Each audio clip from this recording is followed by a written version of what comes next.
We're at London Stock Exchange studios for the latest in a series of broadcast interviews with Business Worldwide magazine. Sustainable forestry is becoming an increasingly popular asset class with investors. In the continuing low interest rates environment and amid volatility in both equity and debt markets, investors are inevitably looking for new opportunities. Certainly Japan, China and India are all interested in the forestry sector as demand for timber has jumped exponentially. So how is it possible to combine investment, environmental, social and ethical concerns so everyone benefits? Well, who better than to explain this conundrum than Rino Solberg. Rino is CEO and chairman of Better Globe Forestry. We shall be taking a more in-depth look about the group's aims, passions and success since beginning its operations in the area of sustainable forestry management in Africa, and also touching on why these sustainable forestry models are now so attractive. So Rino, welcome. Tell us a little bit more about Better Globe Forestry and what it is that makes your tree planting sustainable. The difference is that most other forestry companies, they work with only one process. They plant trees, take care of them for some years, and then they sell it to the process industries.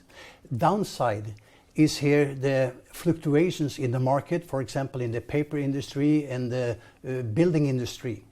Better Globe Forestry, we are a market-driven company and we plan to process all our trees into furniture, floor tiles and unique products like, for example, this wooden watch that I have here, which is a Better Globe watch.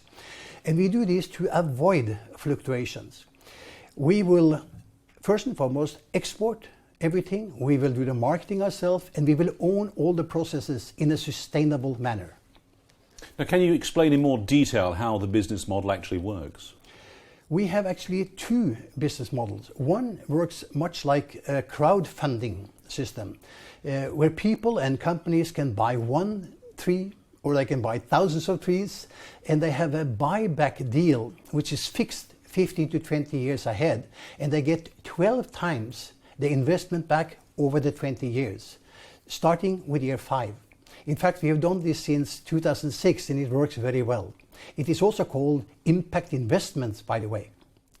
The other model is something we call Trees for Shopping, and that is an online loyalty program. People can buy things online. It can be anything from a house and a car to food, clothing and travel.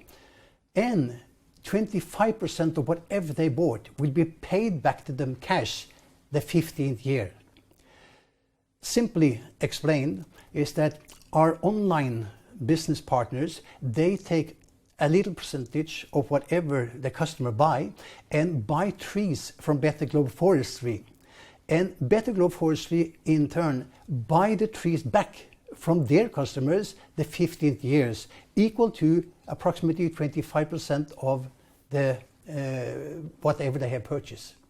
So millions of people will actually own Better Globe trees without even paying for them.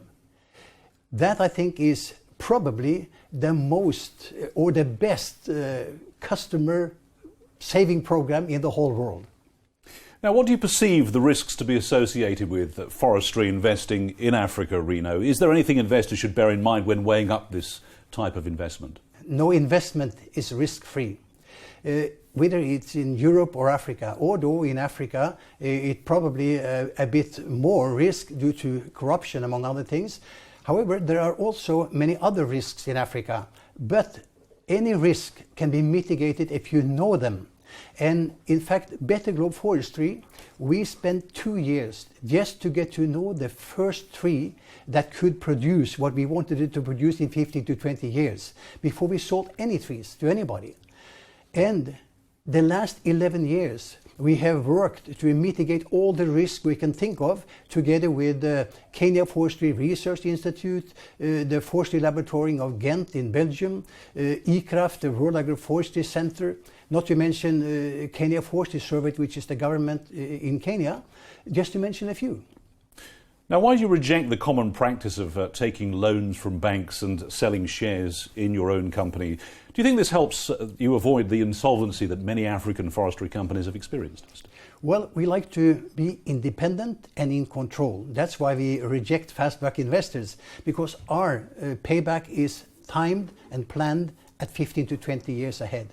And Better Globe Forestry is a totally debt-free company today, and we like to keep it that way so we can plan and work in peace in order to eliminate insolvency and bankruptcy. Now, can you outline the company results so far, and do you think your particular philosophy has underpinned your success?